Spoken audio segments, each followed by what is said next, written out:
Hello guys, अगर आपको मेरी ऑडियो पसंद आए तो प्लीज़ लाइक एंड सब्सक्राइब ज़रूर करें। Thank you. सन्नाटा अब लकी की आदत बन गया था। जिया के चले जाने के बाद हर रात एक गूंगी चीख की तरह कटती। शैडो टीम की जीत भी उसे सुकून नहीं दे सकी। वाइपर्स सलाखों के पीछे था, मगर लकी की आंखों में वही आखिरी लम्हा बार बार लौटता, जब जिया ने मुस्कुराते हुए कहा था, अब तुम अकेले नहीं हो। और अगली ही सांस में उसकी धड़कन थम गई थी। लकी ने हर संभव कोशिश की थी खुद को समझाने की, लेकिन उसकी आत्मा उस एक दृश्य में फंसी रह गई थी। खून से लथपथ जिया की हथेली जो उसकी उंगलियों से छूट गई थी। उसे किसी ने नहीं देखा, सुना या महसूस किया उन दिनों में। वो गायब हो गया था दुनिया से। 3 महीने बीत चुके थे। एक पहाड़ी गांव की तलहटी में एक टूटी फूटी सी झोपड़ी में वो रह रहा था। दिन में मजदूरी करता, रात में चुपचाप बैठकर जिया की डायरी पढ़ता। वो डायरी जो उसने जिया की चीजों में से बचाई थी। उसकी सबसे आखिरी एंट्री थी, अगर मैं मर भी जाऊं तो मेरी कहानी अधूरी मत छोड़ना। सच्चाई बताना जरूरी है, वरना सब व्यर्थ जाएगा। इस वाक्य ने उसकी आत्मा को चीर दिया था। उसी रात बारिश हो रही थी। उसके दरवाजे पर किसी ने दस्तक दी। एक अधेड़ उम्र की औरत, गीले बाल, आंखों में डर और एक डिब्बा हाथ में। क्या आप लकी हैं? उसने कांपती आवाज में पूछा। लकी ने कोई जवाब नहीं दिया, बस एक और हट गया। औरत ने कहा, मैं शालिनी हूं, आपकी मां की दोस्त। लकी चौंका। मां की? उसने सिर हिलाया। वो जिंदा नहीं है, लेकिन उन्होंने आपके लिए ये छोड़ा है। उसने जो डिब्बा बढ़ाया उसमें एक कैमरा चिप और कुछ फोटो थे। एक फोटो में लकी की मां थी और उनके पीछे खड़ा था वाइपर। उसका दिल जोर से धड़कने लगा। शालिनी बोली, वो सिर्फ तुम्हारे पापा का ही दुश्मन नहीं था, उसने तुम्हारी मां को भी मारने की धमकी दी थी। वो तुम्हारे परिवार को मिटाना चाहता था। लकी ने फोटो को मुट्ठी में भींच लिया। और ये चिप? ये उन्होंने छुपा कर रखा था। उन्होंने कहा था जब वक्त आए तो ये लकी को देना। लकी ने कंप्यूटर ऑन किया, चिप डाली। एक वीडियो फाइल चली। उसमें उसकी मां थी, कांपती, रोती, मगर आवाज में हिम्मत। अगर तुम ये देख रहे हो बेटा, तो शायद मैं नहीं रही, पर सच जानना जरूरी है। वाइपर कभी अकेला नहीं था। उसके पीछे एक पूरा सिस्टम था। शैडो टीम के भीतर ही एक गद्दार था। और वो आजाद है। मुझे यकीन है तुम उसे ढूंढ लोगे। लकी की आंखों से आंसू बह निकले। उसकी मां, जो हमेशा शांत और सामान्य लगती थी, इतने राज अपने भीतर दबाए बैठी थी। उस रात लकी ने खुद अपने बाल काटे, दाढ़ी साफ की और पुराने कोड वाले ब्रीफकेस से अपनी शैडो यूनिफॉर्म निकाली। अब बहुत हुआ। वो शहर लौटा, बेस में पहुंचा। मास्टर अब भी वहीं थे, अब और बूढ़े लगते थे। उन्होंने लकी को देखते ही कहा, तुम्हारी आंखों में फिर आग लौट आई है।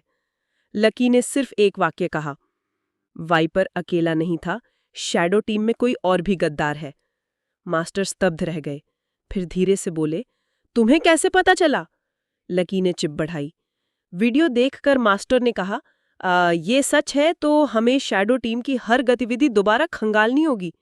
कोई था जो हमारी हर योजना वाइपर तक पहुंचा रहा था। लकी ने गहरी सांस ली। और हमें जिया के लिए ये करना है। मास्टर बोले, हमें नया कोड नाम चाहिए, शैडो खत्म हो चुकी है। लकी ने कहा, फीनिक्स रीबॉर्न।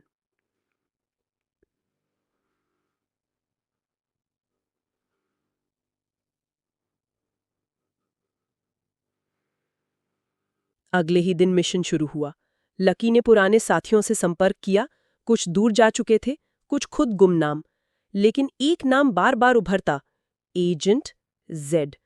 कोई नहीं जानता वो कौन है। शैडो टीम की सारी रिपोर्ट्स में उसका नाम छिपाया गया था।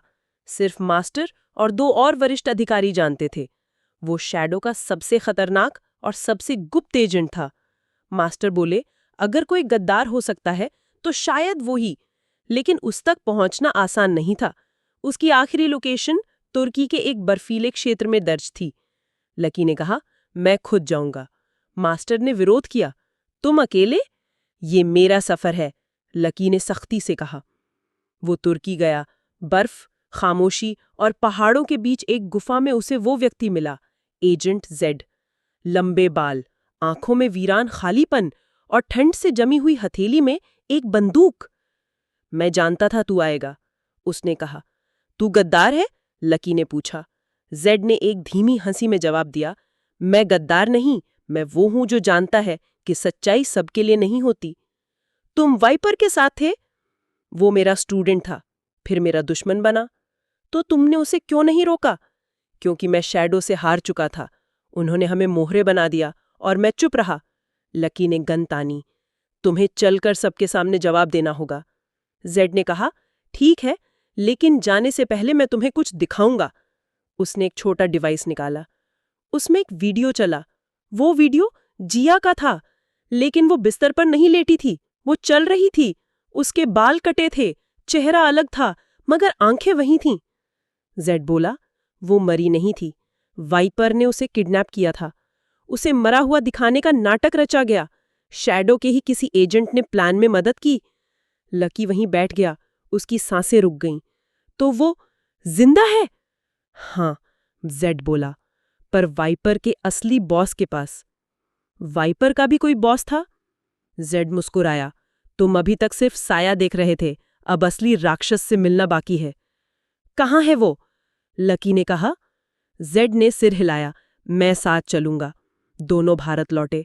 शैडो बेस में सब भौंचक्के थे, जेड को देखकर और जिया की फुटेज देखकर। मास्टर ने कहा, हमने जिया को मरा समझकर सब कुछ समेट दिया था। ये सबसे बड़ी भूल थी। लकी बोला, अब गलती सुधारने का वक्त है। बेस में एक बड़ा मिशन बोर्ड लगाया गया। लकी ने बोर्ड पर लिखा, मिशन जे, जिया को वापस लाना। टीम में पुराने और नए एजेंट शामिल हुए। सभी को 2 हिस्सों में बांटा गया। एक हिस्सा जिया को ढूंढने निकलेगा, दूसरा असली मास्टरमाइंड को ट्रैक करेगा। 3 हफ्ते की जासूसी, टेक्नोलॉजी और खतरे भरे प्लान के बाद शैडो टीम को वो लोकेशन मिल गई। दुबई के बाहरी इलाके में एक गुप्त अंडरग्राउंड लैब, जहां वाइपर का असली कमांडर रहता था और जिया को वहीं रखा गया था। लकी, जेड और 3 और एजेंट वहां पहुंचे। भीतर घुसना मुश्किल था। सुरक्षा, लेजर गन, बॉडीगार्ड्स और सबसे खतरनाक ड्रोन गार्ड। लेकिन लकी ने सब कुछ प्लान किया था। वो घुसे, धीरे धीरे आगे बढ़े और उसे एक दरवाजे तक पहुंचे जिसके पीछे जिया थी। वो भीतर गया। अंधेरे कमरे में एक कोना था और एक कुर्सी पर कोई बैठा था। जिया, उसकी आवाज कांपी। कोई जवाब नहीं आया। वो पास गया। जिया वहीं थीं, होश में नहीं लेकिन जिंदा थीं। उसने उसकी नब्ज देखी, धीमी लेकिन चालू। जिया उठो, मैं आ गया हूं। और उसी पल पीछे से एक गन की आवाज आई। तुम्हें लगा ये इतना आसान होगा? एक भारी आवाज गूंजी। वो मास्टरमाइंड था, शैडो टीम का असली गद्दार, शैडो के संस्थापक का ही छोटा भाई जो अब अपने ही संगठन को तबाह कर रहा था। जेड ने उसकी ओर गोली चलाई, लेकिन वो बच गया। एक जबरदस्त गोलीबारी, एक ब्लास्ट और एक आखिरी झटका। लकी ने जिया को बाहों में उठाया और बाहर भागा। बेस पर पहुंचने के बाद डॉक्टरों ने जिया को होश में लाया। उसने आंखें खोली। पहली चीज जो उसने देखी, लकी का चेहरा था। तुम आ गए? उसने फुसफुसाया। लकी की आंखों से आंसू बह निकले। उसने सिर्फ कहा, मैंने कहा था ना, मैं तुम्हें खोने नहीं दूंगा। और पहली बार इतने सालों में लकी मुस्कुराया। नेक्स्ट पार्ट के लिए लाइक एंड कमेंट करें। Thank you.